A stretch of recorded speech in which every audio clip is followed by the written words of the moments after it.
Bank x में 3 नकाबचोर घुस आते हैं। उनमें से एक गार्ड को मार के बेहोश कर देता है और उसके बाद सीधा कैश काउंटर पे चला जाता है। चलो जल्दी जल्दी सब कैश निकालो। दूसरा सबको हाथ ऊपर करने बोलता है और बंदूक लेके खड़ा हो जाता है।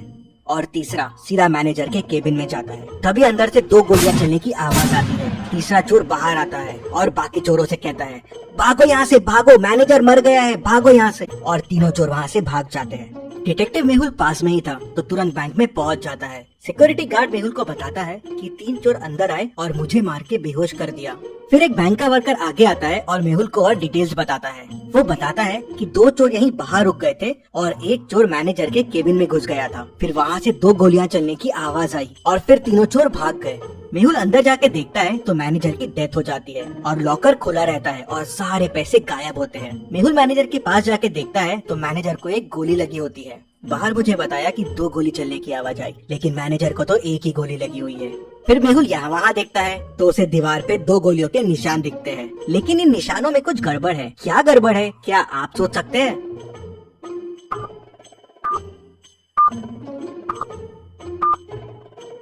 दीवार पे जो गोलियों के निशान हैं, वो अलग अलग साइज के हैं। ऐसा कैसे पॉसिबल है? मतलब हो सकता है अंदर 2 लोग हो। मेहुल देखता है कि केबिन में आने के 2 रास्ते हैं, तो हो सकता है चोर एक रास्ते से आया हो और वो दूसरा वाला आदमी दूसरे रास्ते से। तभी गार्ड अंदर आता है और मेहुल को तीनों चोरों के बारे में क्लू देता है। क्या आप चोरों को वापस देख के बता सकते हैं क्या क्लू होगा?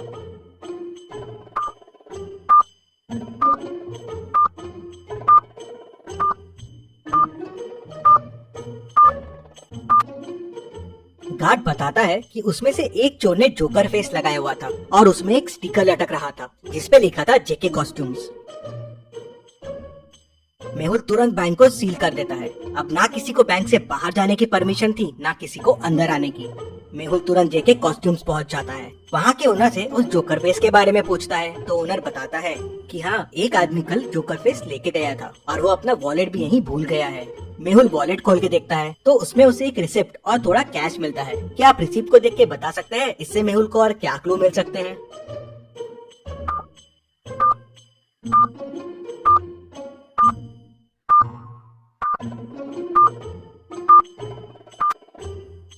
रिसिप्ट एक कैफे की है। शायद मेहुल को कैफे से उस आदमी के बारे में और इन्फॉर्मेशन मिल जाए। मेहुल तुरंत उस कैफे में पहुंच जाता है और उस रिसिप्ट को दिखा के पूछता है, क्या पता चल सकता है ये रिसिप्ट किसके नाम की है? तो ओनर देखते से बोलता है, हाँ, ये तो संदीप सर की है। स्पेशल एक्स्ट्रा शुगर कॉफी वही पीते हैं। वो अभी अभी आए हैं, उस टेबल पे बैठे हुए हैं। तभी संदीप का ध्यान मेहुल पे जाता है। वो देख के डर जाता है और वहाँ से भागने की कोशिश करता है, लेकिन मेहुल उसे पकड़ लेता है। संदीप मेहुल को बताता है कि बैंक लूटने वो 3 लोग गए थे, लेकिन उन्होंने बैंक नहीं लूटा और बिना पैसे लिए ही भाग गए। किसी ने मैनेजर को गोली मार दी थी, इसलिए वो घबरा गए थे। तो मेहुल कहता है, पर तुम में से ही किसी ने मैनेजर को गोली मारी है ना? नहीं नहीं, हमने नहीं मारी है। फिर संदीप बताता है कि अंदर जाके उसने मैनेजर को बंदूक दिखा के डराने की कोशिश की और लॉकर की चाबी मांगी, लेकिन लॉकर तो पहले से खुला था और पैसे भी गायब थे। मैंने मैनेजर से पैसे के बारे में पूछा और डराने के लिए एक गोली दीवार पे चला दी। तभी मुझे एक और गोली की आवाज आई और वो मैनेजर को लगी और वो मर गया। मैं घबरा गया और वहाँ से भाग निकला। मैंने खून नहीं किया है और चोरी भी नहीं की है। इंटरेस्टिंग। मतलब तुम जब अंदर गए तो लॉकर पहले से खुला हुआ था और पैसे गायब थे और मैनेजर भी अंदर था, तो उसने शोर क्यों नहीं मचाया और गार्ड को क्यों नहीं बुलाया? इंटरेस्टिंग। मेहुल वापस बैंक जाता है और लॉकर की चाबी पे फिंगरप्रिंट्स देखता है तो वो मैनेजर के ही रहते हैं। मतलब पैसे मैनेजर ने ही निकाल के दूसरे आदमी को दिए हैं। लेकिन अगर दूसरा आदमी चोरी के लिए आया था तो मैनेजर ने शोर क्यों नहीं मचाया? मेहुल पूरी स्टोरी समझ जाता है अंदर क्या हुआ। अभी आप पॉज कीजिए और सोचिए अंदर क्या हुआ होगा।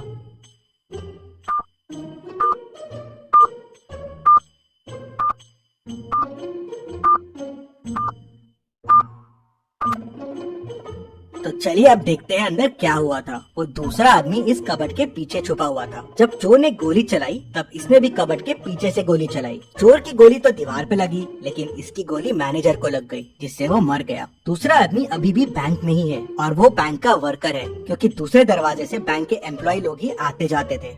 मेहुल केबिन से बाहर आता है और बैंक के सारे कर्मचारियों को देखता है और उसे 3 लोगों पे शक जाता है। क्या आप इन तीनों को देख के बता सकते हैं तीनों में से वो दूसरा आदमी कौन हो सकता है? सोचिए और मुझे आपका आंसर कमेंट करके बताइए।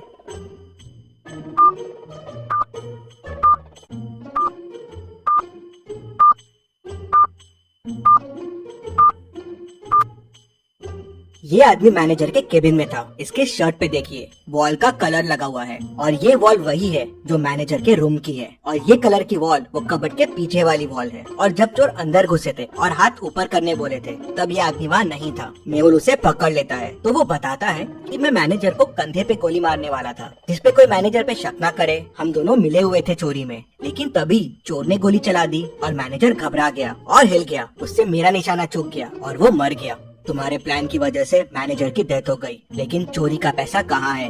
सर, प्लान के हिसाब से मुझे मैनेजर के कंधे पे मार के चोरी करके बैंक से भागना था और फिर पीछे वाली खिड़की से वापस आ जाना था। पैसों का बैग वहीं पीछे वाली खिड़की पे छोड़ देना था, लेकिन मैनेजर मर गया तो मैं घबरा गया। मैंने पैसे यहीं से पीछे वाली खिड़की में फेंक दिए जहाँ से मैनेजर का पार्टनर पैसे उठाने वाला था। लेकिन ये मैनेजर का पार्टनर है कौन? सर, मुझे नहीं पता है ये कौन है। मैनेजर ने तो मुझे बस पैसे फेंकने कहा था। मेहुल तुरंत पीछे वाली खिड़की की तरफ जाता है तो देखता है कि वहाँ से पैसे गायब हैं। मतलब वो तीसरा आदमी यहाँ से पैसे लेके भाग गया है। यहाँ तो गाड़ी के चक्कों के निशान दिख रहे हैं। मेहुल गाड़ी के निशान को फॉलो करता है तो वो उस कार तक पहुँच जाता है और उसे पकड़ लेता है। वो आदमी कार से बाहर आता है। तुम भाग क्यों रहे थे? सर, मैं डर गया था। मैं पैसे लेने के लिए पीछे वाली खिड़की के पास गया था, लेकिन वहाँ पैसे नहीं थे और मैनेजर की डेथ हो गई थी तो मैं घबरा गया और वहाँ से भाग गया। क्या पैसे तुम्हारे पास भी नहीं है? तो फिर पैसे किसके पास है? सर, हो सकता है मैनेजर के चौथे पार्टनर के पास पैसे हो। चौथा पार्टनर? हाँ सर, मैंने मैनेजर को कई बार चौथे पार्टनर से बात करते हुए सुना है। वो बैंक का ही आदमी है। मेहुल समझ जाता है कि वो कौन है। क्या आप सोच सकते हैं वो कौन है? पूरी स्टोरी को ध्यान से समझिए, सारे क्लूज को ध्यान से देखिए, सोचिए और मुझे आपका आंसर कमेंट करके बताइए कि चौथा पार्टनर कौन है जिसने पैसे उठाए हैं।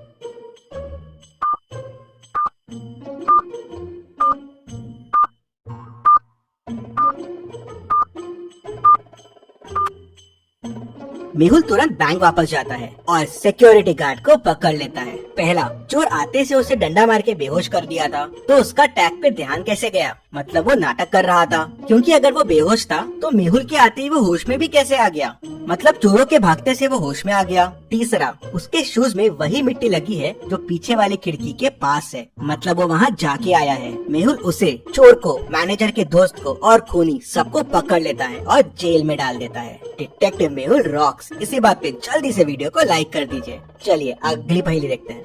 बैंक एक्स का मैनेजर कल किडनैप हो गया था और आज बैंक एक्स में चोरी हो गई। पुलिस मैनेजर को ढूंढ नहीं पा रही थी तो डिटेक्टिव मेहुल को केस सॉल्व करने के लिए बुला लेते हैं। मेहुल को किसी का कॉल आता है और वो उसे बैंक मैनेजर का लोकेशन बता देता है। मेहुल लोकेशन पे पहुंचता है तो मैनेजर रस्सी से बंधा हुआ होता है। वो मेहुल को बताता है कि कल किडनैपर्स ने मुझे यहाँ बंद कर दिया, मुझसे बैंक के लॉकर्स के कोड पूछे और मुझे यहीं छोड़ के भाग गए। जल्दी से मेरी रस्सी खोलो। क्या मैनेजर सच बोल रहा है? आपको क्या लगता है? मुझे कमेंट में बताइए।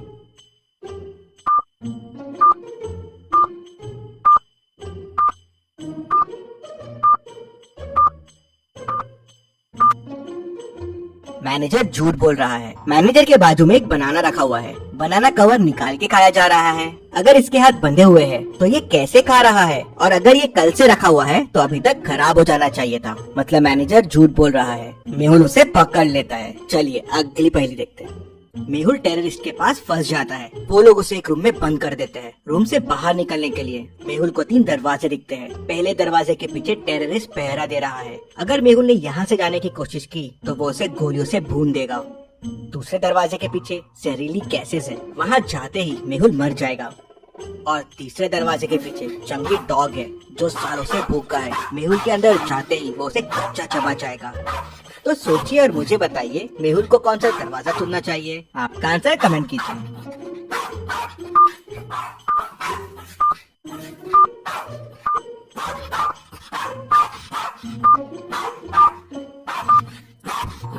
चलिए इसका आंसर देखते हैं। मेहुल तीसरा डोर चुनेगा। अगर डॉग सालों से भूखा है तो अब तक तो मर गया होगा, तो मेहुल के लिए ये रास्ता सेफ रहेगा। इतनी मस्त